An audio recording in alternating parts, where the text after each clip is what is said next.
Well, Ariella, you're up. Hit me. All right, Hit me my with the commentary. commentary. So, when you said my commentary is scary in a good way, it's scary also in a bad way. It's right on the edge of sci-fi. So, I'm calling this segment the new Terminators because it centers around heartless, sometimes murderous technology. But in this case, it's not cyborg assassins doing the killing, it's the welfare benefit system.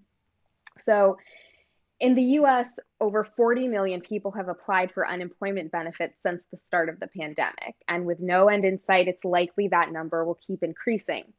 We also have 12 million people who have lost their health insurance, and it's likely they will have to rely on Medicare for coverage. But look, 2.1 million, I mean, we can look and try to find little statistics here and there that make it seem a little bit better. Continuing claims, for example, came down by a few million, and I was happy about that for a second. And then I just had to think, wait a minute, 40 million people have lost their jobs in 10 weeks, either furloughed, temporarily off the job, or permanent layoffs. And when you think about who was working, Richard, at the beginning of March, think about the American labor market at the beginning of March. A quarter of those people are not working today. So that's what's really kind of the context, I think, here overall. So, those people will be relying on public benefit systems for their basic needs. And the scaffolding for these systems, the way they decide who is eligible and how and when they get their benefits, is algorithmically based benefit management systems created by private companies and administered by the state. The result is what Professor Virginia Eubanks refers to as the digital poorhouse, a tech based management system that monitors, controls, and punishes the poor. I think it's important to understand that one of the things I talk about in the book is something I call the digital poorhouse. And I talk about these systems taken together as creating an invisible digital prison for poor and working people. And that's a pretty strong claim. And I don't think it's just the technology that does that, but it's a collision of three forces.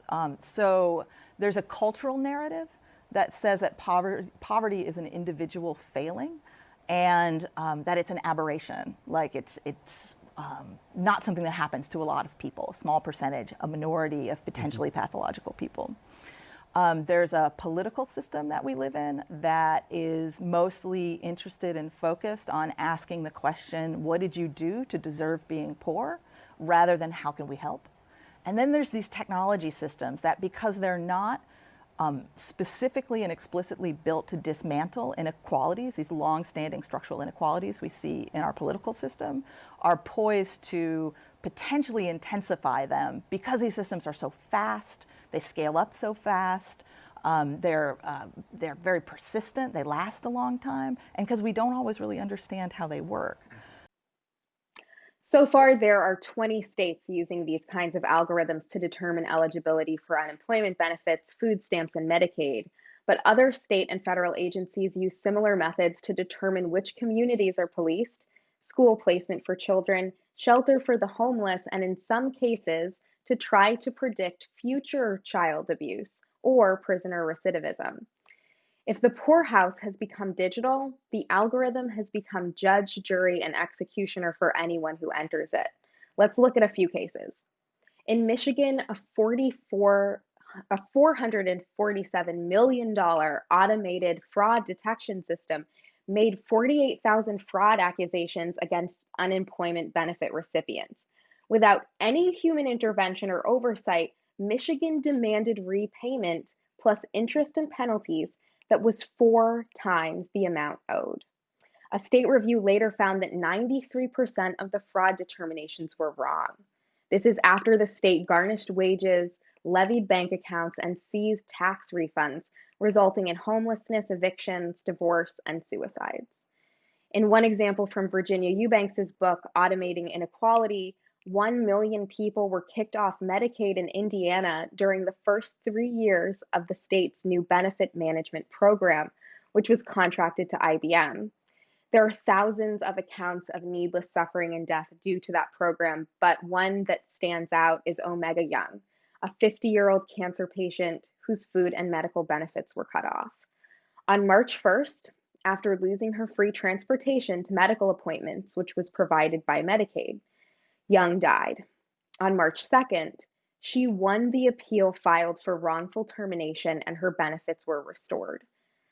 The program was so disastrous that Indiana canceled its $1.3 billion contract with IBM.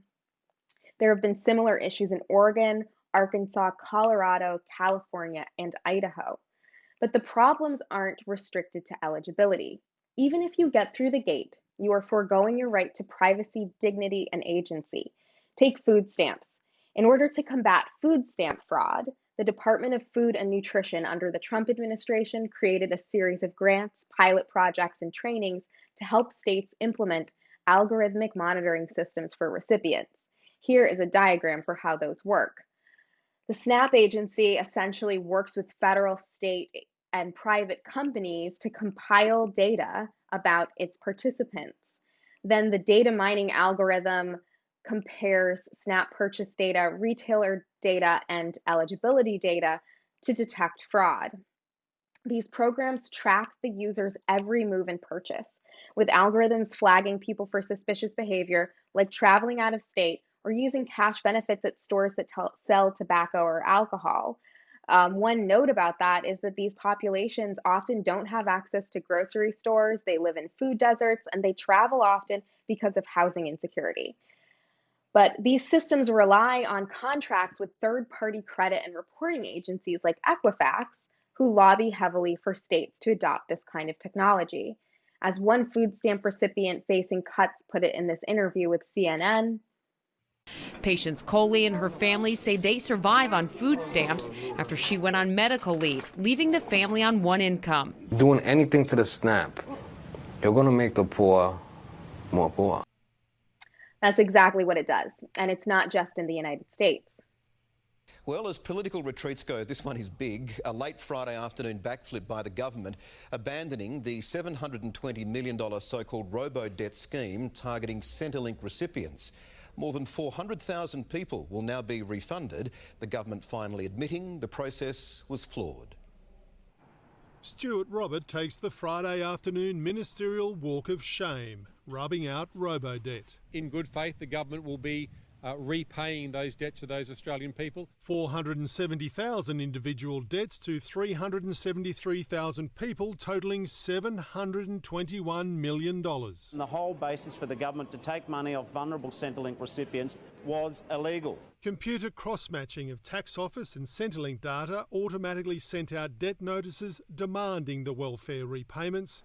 The government was facing a massive class action after a federal court ruling last November deemed one of the debts illegal, the minister deciding to pay out. So that's the refinement, that's the update. And it's not a refinement. He says it is the largest class action settlement in Australian history, ending 4 years of heartache for thousands of welfare recipients. It's been putting ordinary Australians through pain, trauma. People have lost jobs, people have lost relationships. In fact, this problem is so widespread that the UN released a statement warning governments of the, quote, grave risk of stumbling zombie-like into a digital welfare dystopia. I'm going to read the full text here because it's important, but it also misses a critical point about the appeal of these systems.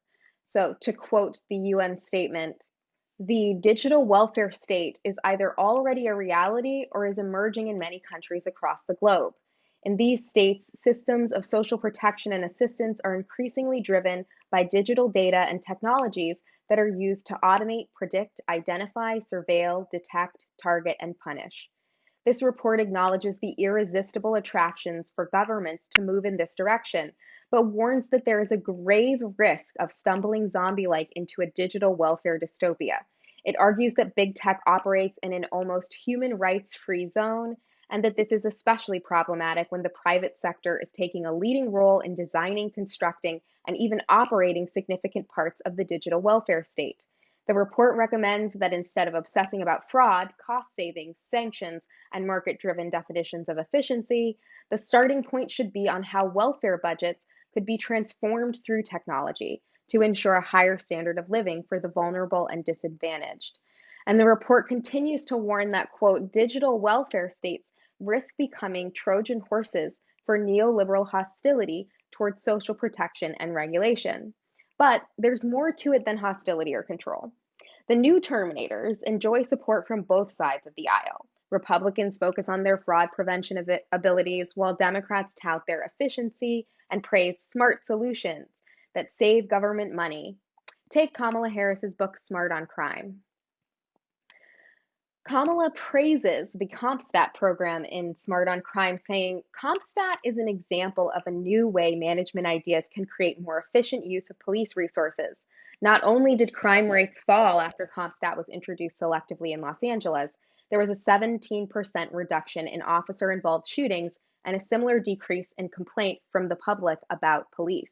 In fact, the methods used with CompStat have now been brought into other agencies around New York for homeless services, welfare reform, and making jails safer.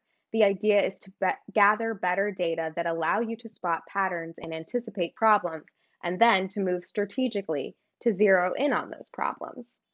So we have to ask ourselves why politicians on both sides of the aisle are so committed to the use of algorithms and predictive analysis to rationalize service provision. We need only look at our current crisis to see why. In state after state, lawmakers are wondering if a $600 a week unemployment benefit will discourage people from working. Some states even require bosses to report on employees who don't go back to work. Tens of millions of people are out of work because of the coronavirus, but if they apply for unemployment, they get $600 a week, which is more than some were making in their previous jobs. That was a deliberate effort by Congress to cushion the economic fallout from the pandemic, but now those benefits are getting a second look. Here's NPR Chief Economics Correspondent Scott Horsley. Preschool teacher Lainey Morris has been out of work for more than 2 months, but the Portland, Oregon Child Care Center where she worked is thinking about reopening.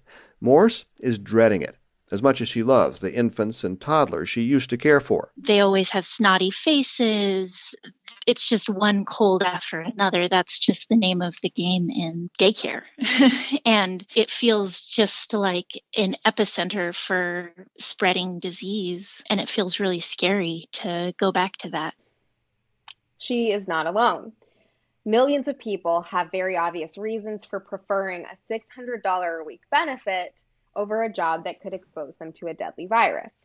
But the basic logic here is vulnerable and desperate people will be driven to take any job, regardless of the quality, if welfare is inadequate or inaccessible. This limits the options for employed people as well. Without a robust social safety net to fall back on, workers are less likely to push for higher wages, better benefits, or strike because the risk of job loss and subsequent destitution is greater. This is class war, and the new Terminators are its soldiers. So, the goal is twofold. On the one hand, these programs cut costs and drive away applicants by narrowing the gate for public benefits. On the other, by keeping benefits low and difficult to access, the wages of working people in general are kept low. Capital is the invisible hand lobbying for these programs, banking on the 1-2 punch of punishing the poor and scaring workers into settling for less. This is why there is support for these programs on both sides. Republicans like the new Terminators because of their obsession with personal responsibility and fraud, which apparently happens less than 1% of the time, according to the USDA's website. And Democrats like them because they engender rationalized technocratic control. Finally, capital likes them because they help narrow the scope and availability of benefits. We are drifting into fully automated austerity. This is why the left needs to and has fought for universal programs like Medicare for All. You can't have automated austerity with universal programs. You can't have a gatekeeper if there is no gate. Any socialist out there should join the hundreds of groups across the US who are helping people file for benefits, appeal terminations, and investigate faulty eligibility programs. But just as importantly, we need to fight to eliminate means-tested programs and demand universal programs with guaranteed access. A free public option for the poor, which is part of Biden's platform, is not accessible if individuals have no reliable method to prove their eligibility. A boost to unemployment or food stamp benefits is meaningless if individuals are denied entry or open themselves up to baseless fraud charges when they apply. For the time being, digital welfare seems inevitable, but people have fought back on the local level to repeal bad systems or try to make them more transparent, equitable, and governed by democratic oversight. To quote Sarah Connor, the unknown future rolls towards us. I face it for the first time with a sense of hope. Because if a machine, a Terminator, can learn the value of human life, maybe we can too. Wow. Yeah, that sounds like a Scary. neoliberal dystopia if I've ever seen one. You know, the algorithm governs our lives. The algorithm as the Yeah. big kind of big brother, big boss man. It's The horrifying. other part of the story is the algorithm is taking people's jobs. It's taking the jobs of care workers and Yeah. social workers who normally work to help people get these services. And they're being replaced, or in some cases, they're being told they have to work for the company that oversees these, like IBM. And so it's also an attack on those public sector unions as well. They're Yeah. doing it all.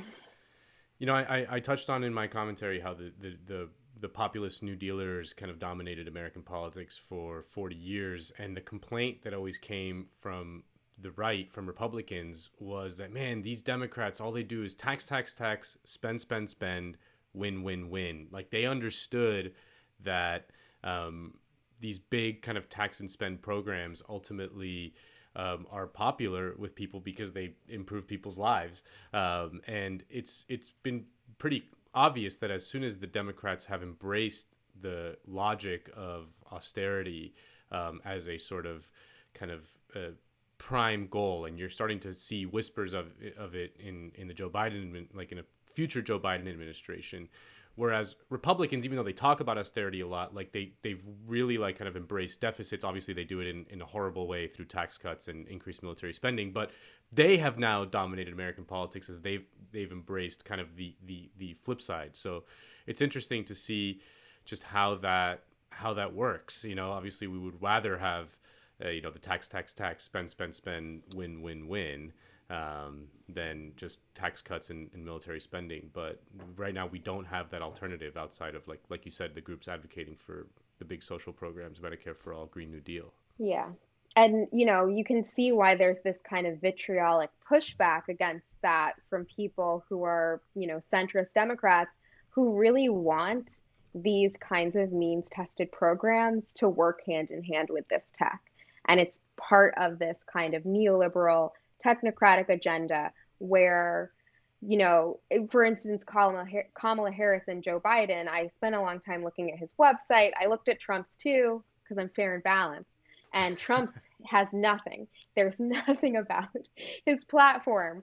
It has some of his achievements, and many of them focus on, getting people assistance. Some focus on saving people money by repealing the Obamacare tax costs. But Biden's really focuses on expanding these programs. It really does. He talks about it, at every turn, from his platform for Black people, his platform for women, his platform for working families. He focuses on access. Hillary focused on access. Warren focused on access.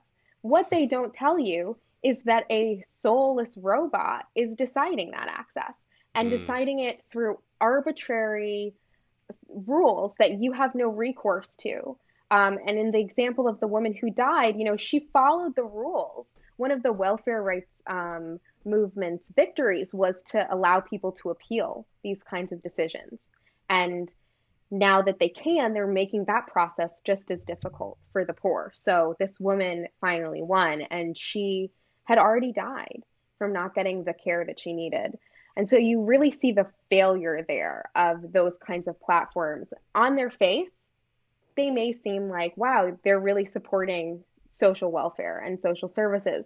But when you dig into the methods through which those things are actually allotted, you see that, they're very, very narrow. They subject people to an incredible amount of scrutiny, and the process is just kind of humiliating for people. Yeah.